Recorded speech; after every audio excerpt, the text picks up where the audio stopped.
update ng bayan. Maasahan anumang panahon. Magandang araw po sa ating lahat. Narito na ang pinakauling update sa magiging lagay ng ating panahon at sa patuloy nating minomonitor na bagyong Kaloy. Sa kasalukuyan may mga pag-ulan dahil sa tatlong weather system sa malaking bahagi ng ating bansa at ayon naman sa Pag-asa, base sa latest update nito tungkol sa Tropical Depression Kaloy ay hulitong namataan sa layong 400 km silangan ng Giwan Eastern Samar.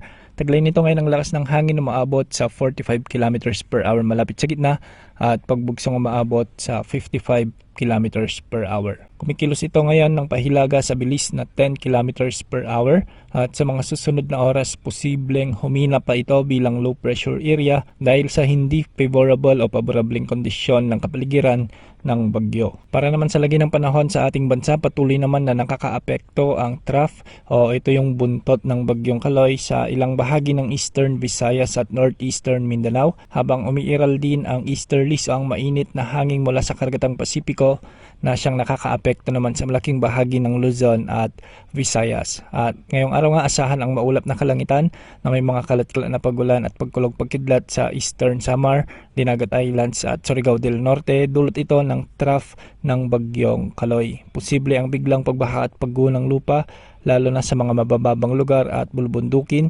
dahil sa kadamtaman hanggang sa minsan ay malalakas na pagbuhos ng ulan. Samantalang makakaranas naman ang Metro Manila, nalalabing bahagi ng Luzon at ang buong Visayas ng bahagyang maulap hanggang sa maulap na kalangitan na may mga panakanakang pagulan at thunderstorms dulot ng easterlies. Pinapayuhan naman ang publiko na maging alerto lalo na tuwing hapon at gabi dahil posibleng magkaroon ng mga malalakas na thunderstorms na maaring magdulot pa rin ng mga biglang pagbaha at pagguho ng lupa sa ilang lugar. Para naman sa nalalabing bahagi ng bansa o nalalabing bahagi ng Mindanao, inaasahan pa rin ang bagyang maulap hanggang sa maulap na kalangitan na may mga isolated rain showers o thunderstorms.